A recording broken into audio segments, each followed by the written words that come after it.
Art in the 90s was more about the message than the art itself.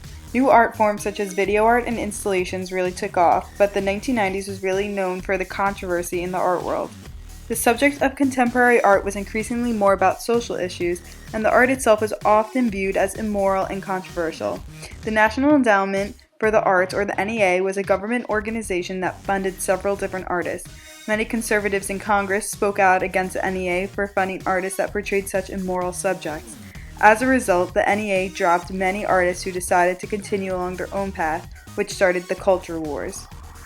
Artists took on themes of the time, such as AIDS, sexuality, race, politics, and gender. The Whitney Museum 1993 exhibition was notable for its extremely controversial artists of all different genders, races, ethnicities, and sexual orientations.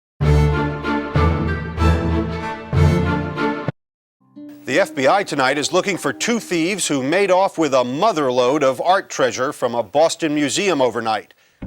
In the early hours of March 18, 1990, 13 artworks were stolen from the Gardner Museum in Boston. The total value of the stolen artwork adds up to nearly $500 million.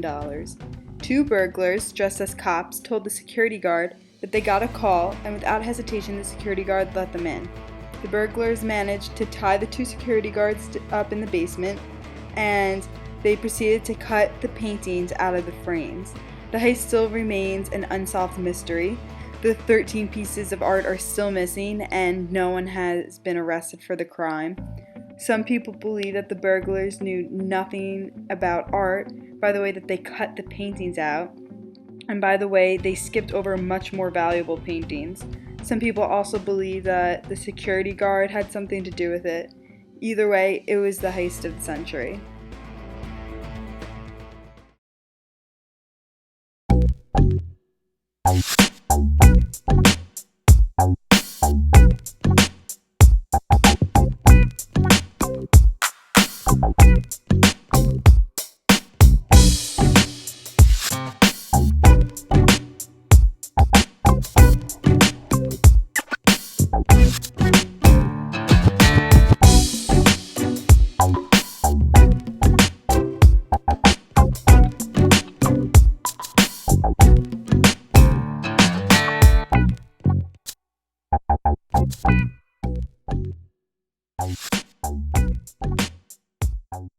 Literary distribution during the 90s was just as, if not more, important than the books themselves. There were a few major changes in the way people bought books. First of all, superstores such as Barnes & Noble started. With more book selection, along with video, software, and music, more comfortable atmospheres with couches and less pervasive salesmen, and attached cafes, superstores quickly ran the small bookstores out of business.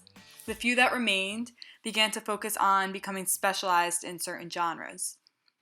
In addition to the new superstores, online book buying became popular with the new Amazon.com. People could now browse and shop in the comfort and convenience of their own home. This new method of book distribution became so popular that Amazon started taking business away from the new superstores. As a result, the superstores started making websites and online books.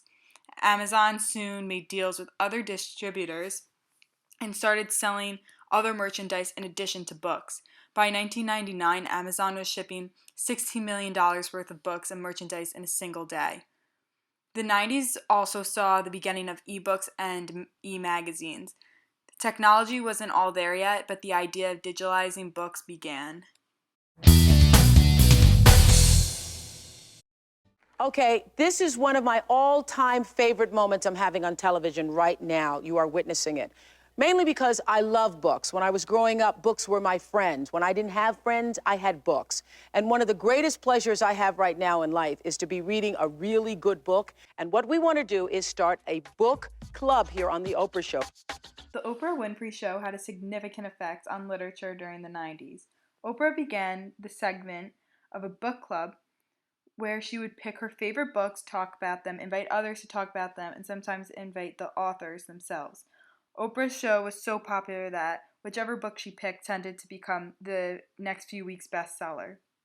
Oprah tended to pick new female authors or books that had feminine topics because the majority of her audience was female. Because of this, many books got overlooked in this decade, and the bestsellers tended to be whatever Oprah's favorite books were.